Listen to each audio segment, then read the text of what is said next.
Welcome to the Designer Practice Podcast. I'm your host, Kayla Das, and I am a Canadian social worker, business coach, and private practice owner. I love all things systems, strategies, and step-by-step processes, helping therapists and coaches design a private practice that doesn't only provide practice profitability, but also the time freedom that they had initially set out to achieve. In this podcast, we'll discuss everything from private practice startup to passive income to building automated systems so that you spend less time inside of your practice and more time outside of it doing the things that you love. Let's dive in.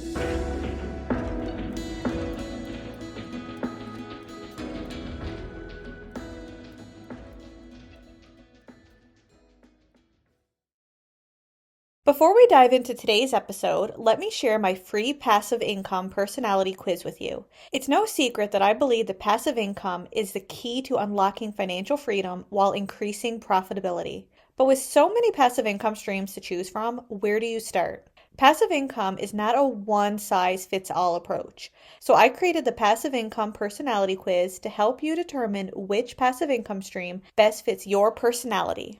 The Passive Income Personality Quiz gives you personalized results as a stepping stone for adding your first or next passive income stream to your private practice so that you can finally achieve financial freedom. To take the free quiz, head to kayladas.com/passive income quiz. That's kayladas.com/passive income quiz, or scroll down to the show notes and click on the link. Now let's get into today's episode.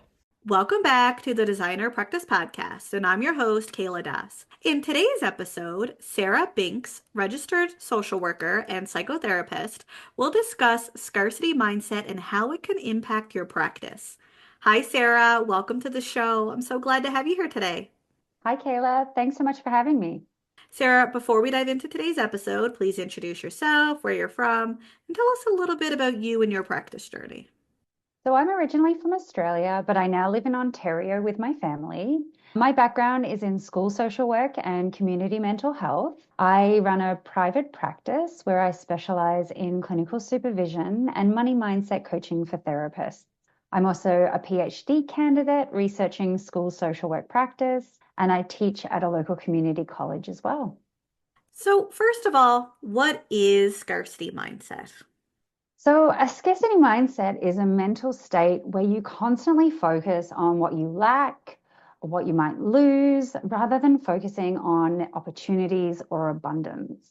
So for therapists, they may have thoughts like, there's never enough, I can't afford it, what if clients leave? And so the mindset can create anxiety around resources, whether that's money, time, or opportunities. And it can often lead to those fear-based decisions rather than any growth-orientated ones. What's the opposite of a scarcity mindset? So the opposite would be abundance. So thinking about what actually is out there and what can I tap into rather than being scared and fearful of the lack of something. How does scarcity mindset show up for therapists specifically, and as it relates to building and growing private practices?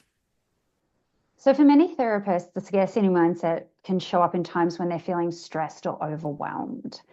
Now, my personal experience starting a private practice and then through the work that I do as a supervisor and as a business coach, I see many common areas where scarcity shows up for many therapists when they're either thinking about starting or running a private practice.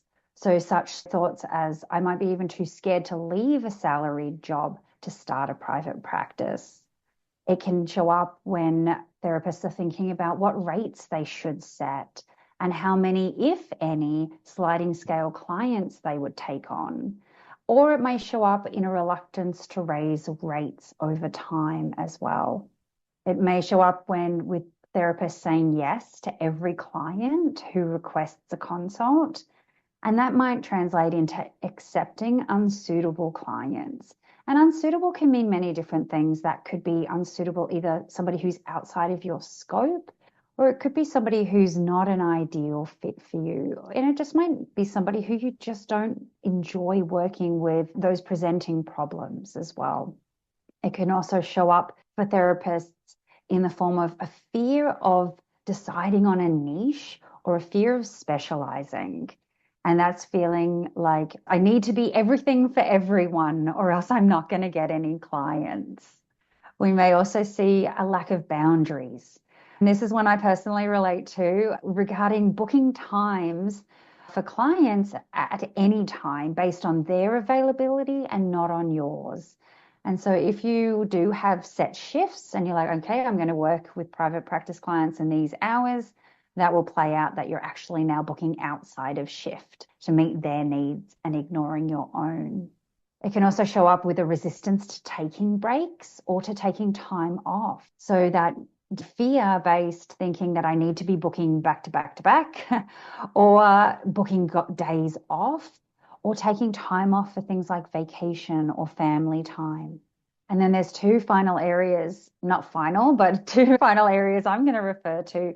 That scarcity mindset can really limit clinicians' marketing and investment in their business.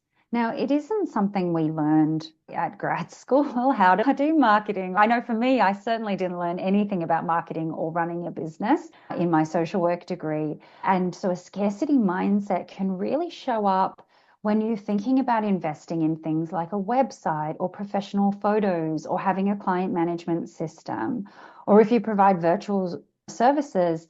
Are you investing in lighting, in a quality camera? Have you set up your background to be professional and approachable? And often the scarcity mindset traps therapists into thinking that they need to make the money first before investing in the business. And that limiting investment, we also see that extend to investing in supervision.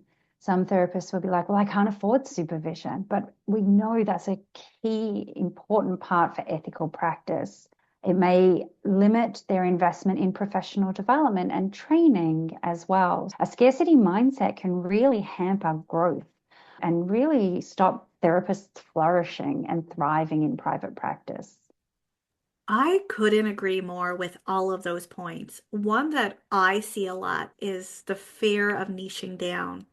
I look at it as when we're first starting our private practices, a lot of people start as generalists. And there's a couple reasons for that. Sometimes people do want to test the water and see who they want to work with. But a lot of times when I'm working with therapists in my business coaching, a lot of it comes to, well, if I don't work with everyone, what if I don't get enough clients? So the scarcity mindset is cutting in, right? And unfortunately, what's happening is that they're not getting enough clients because they're not able to market themselves in a way that the client sees that, yes, this person is a fit for me. This therapist fits what I need as a therapist because I'm experiencing, hypothetically, workplace burnout. I want someone who is going to be really specific about that's what they serve. However, when we're quote unquote a generalist, and we're fear of specializing or niching down, our clients aren't feeling that connection through any of our marketing, whether it's your Psychology Today profile, whether it's your website, whether it's your social media, whether it's an ad that you put out in the local newspaper. It doesn't matter. But as a generalist, you're going to see less clients because clients aren't feeling connected. And there's nowhere else that we would expect someone to work with everyone. For instance, even as a therapist working in any type of center, whether it's a hospital, not-for-profit, another private practice, usually you're there for a specific reason. Even if you're working in a hospital, you're hired usually on a specific ward or a specific department, working with a specific type of client. The same if you're working in a non-for-profit. I used to work in domestic violence shelters. Obviously, that's a very specific niche.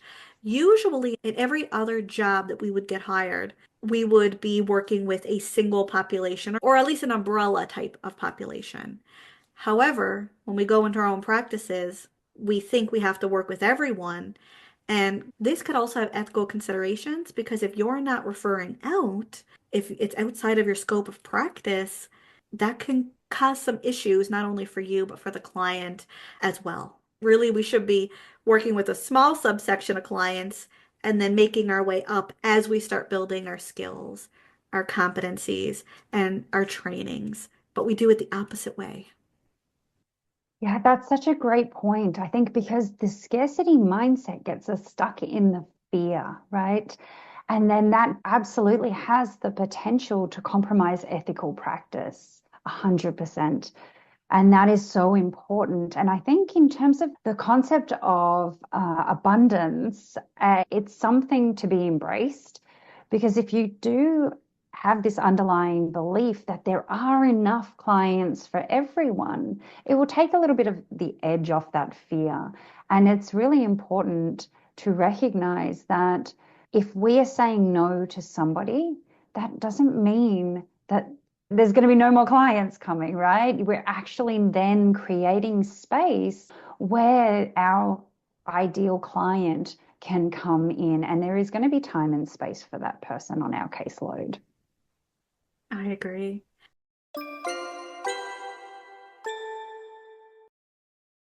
Are you struggling to find a clinical supervisor who is the right fit for you and your practice? Then I have just the thing for you, the Canadian Clinical Supervision Therapist Directory.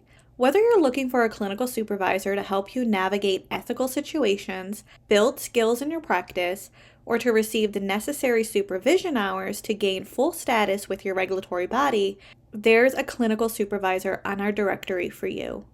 As a Canadian therapist myself, I know all too well how hard it can be to find a clinical supervisor when you're searching for one. So that's why I created the Canadian Clinical Supervision Therapist Directory so that Canadian therapists have a centralized hub to connect with clinical supervisors across the country. To find your next clinical supervisor, check out our website today at canadianclinicalsupervision.ca. That's canadianclinicalsupervision.ca, or simply scroll down to the show notes and click on the link.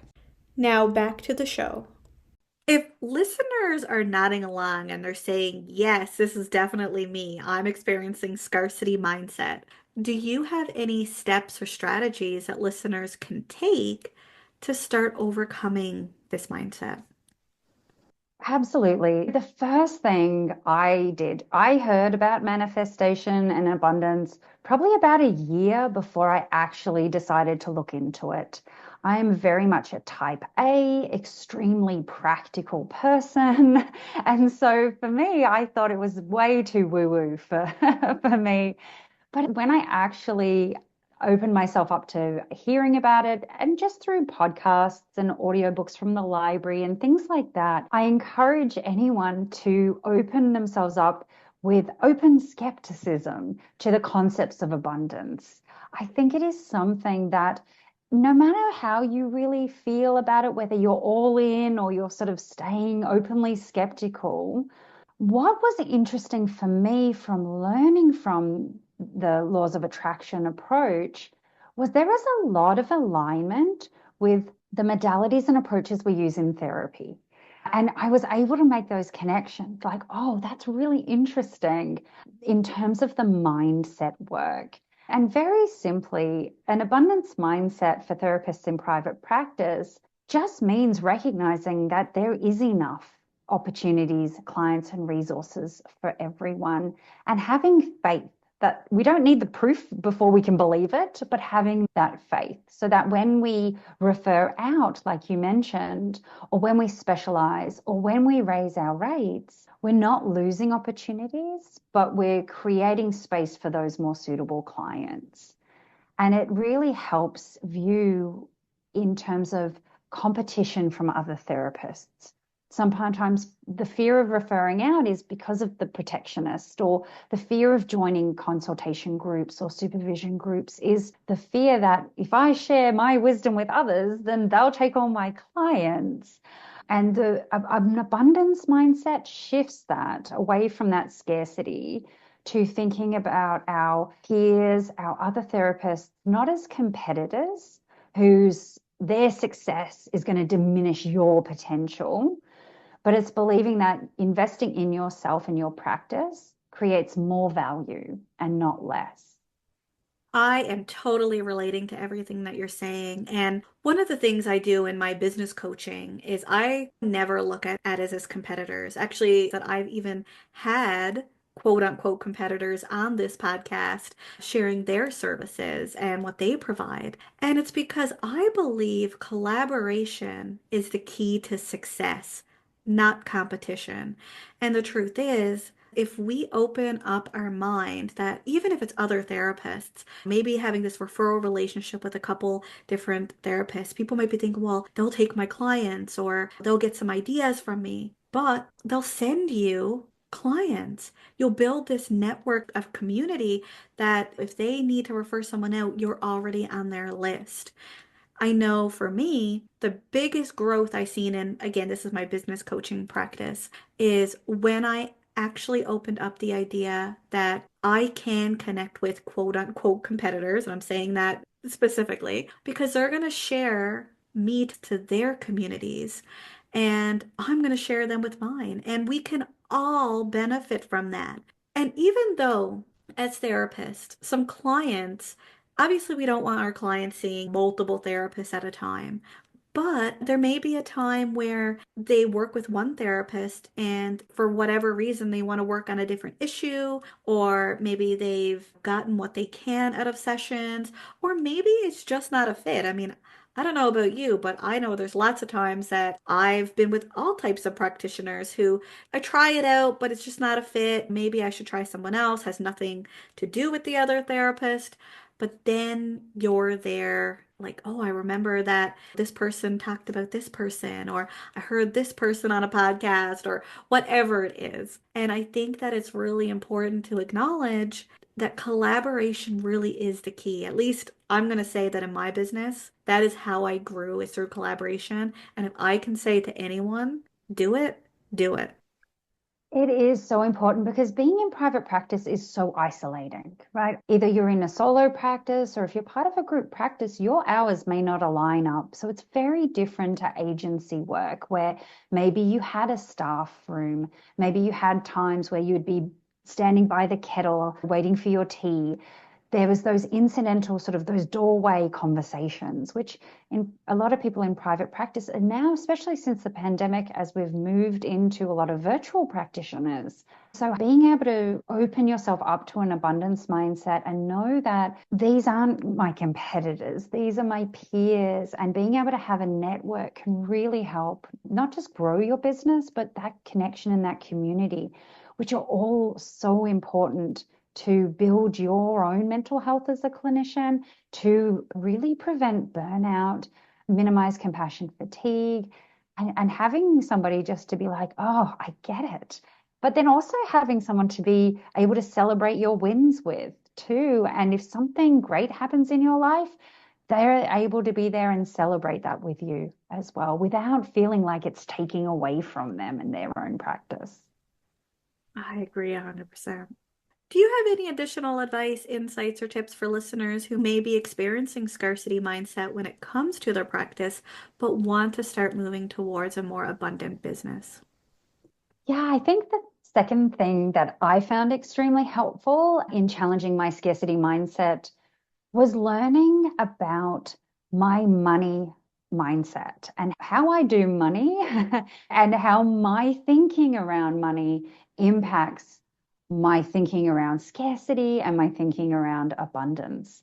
And what I found extremely helpful for challenging my scarcity mindset was learning about Kendall Summerhawk's sacred money archetypes.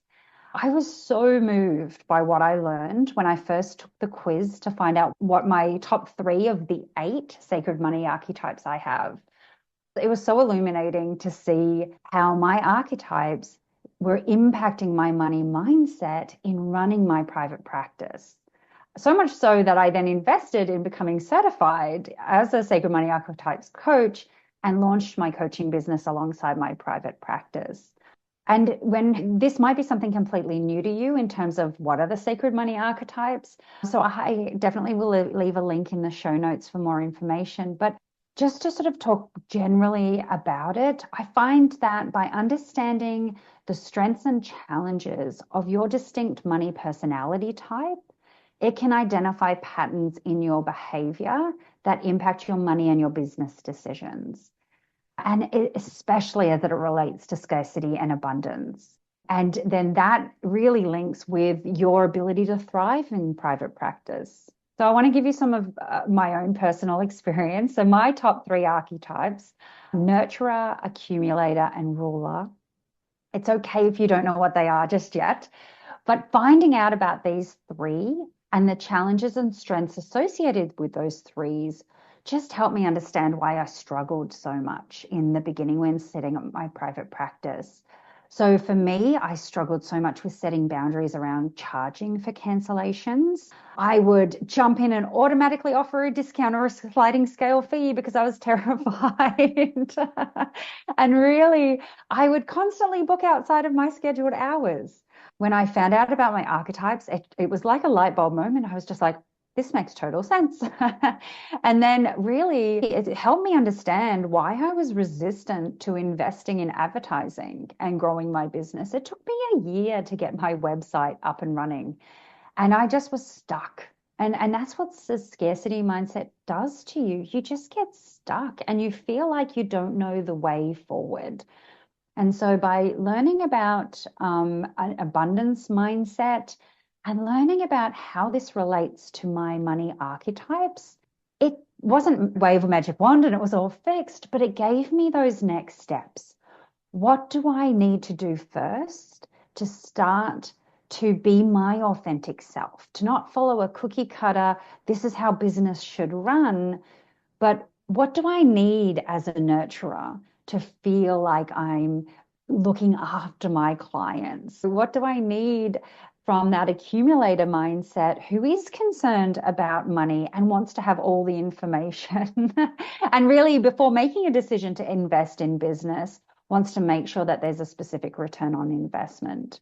So it really allowed me to develop my business that really are tuned into my values and really fit with my money mindset so that I could reduce the scarcity, reduce the fear, and then really tailor my private practice to my own style. And when you're honoring your authenticity, your clients can feel that. You show up invigorated and open, and that just translates into more effective practice because you're aligning yourself with those things. You're not doing the icky things that make you cringe. Sometimes sales tactics that just don't sit well, and you might not know why, but sometimes if you're able to find out about your archetypes, then you're like, okay, now I get it. Now I understand why that was so cringe to me. So I know you actually have a free quiz that's specifically tailored toward therapists. Can you tell us what it is and how it can help listeners? Absolutely. So, like I said before, I believed so much and I saw the difference this made in my private practice when I first started that by becoming a certified Sacred Money Archetypes coach, I now have access to the tools. So, I have the free quiz on my website that our listeners can take, and you find out what your top three sacred money archetypes are. And then I have information on that in terms of how this relates specifically to therapists in private practice and how you can help move from a scarcity thinking into a more abundance mindset to help your private practice thrive. And it really provides some powerful insights in opportunities that you can take to grow and invest in your private practice as well. So, to take Sarah's free Sacred Money Archetypes quiz for therapists, check out sarahbinks.com, or you can simply scroll down to the show notes and click on the link. Sarah, thank you so much for joining us on the podcast today to discuss scarcity mindset and how it can impact our practice. Thank you so much, Kayla, for having me. It's been wonderful. Thank you, everyone, for tuning into today's episode, and I hope you join me again soon on the Designer Practice Podcast. Until next time, bye for now.